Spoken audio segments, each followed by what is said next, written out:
This image provided by the North Korean government November 30 shows leader Kim Jong-un, third from left, and what the government calls the Hwasong-15 intercontinental ballistic missile.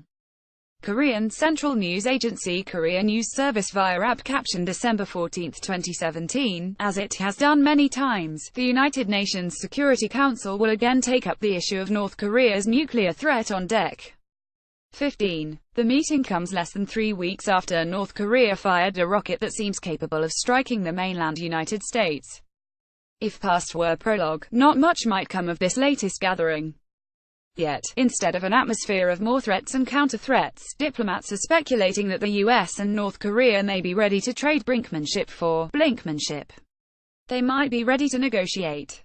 After years of estrangement, if only to talk about talks, Secretary of State Rex Tillerson hinted at such a possibility a few days ago by saying the US is open to unconditional talks. "Let's just meet. We can talk about the weather if you want," he said. And Jeffrey Feltman, the UN Political Affairs Chief, returned from a trip to Pyongyang saying, "I think we've left the door ajar to a negotiated solution." The reasons for such hope keep piling up.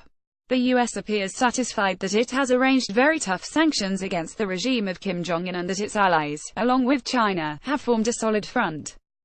At the same time, Mr. Kim declared that the latest missile test marks the completion of his country's nuclear arms program, even though it has not demonstrated all technical aspects of a nuclear and missile capability. In addition, both sides may have a face-saving opportunity coming up that will allow them to show they are open to compromise. The US and South Korea are considering delaying a scheduled joint military exercise scheduled for February during the 2018 Winter Olympics in South Korea. Such a delay, while only a gesture, may be enough for North Korea to reciprocate with a temporary freeze on its nuclear program. If that happens, then this freeze for a freeze trade could be an initial step in creating enough trust for serious talks. While such a scenario seems far-fetched given the rhetoric on both sides, it is necessary for the world to support it. Fears of a war in Northeast Asia keep rising.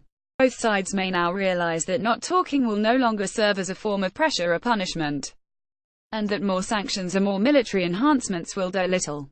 Blinking together and opening talks could be the right course.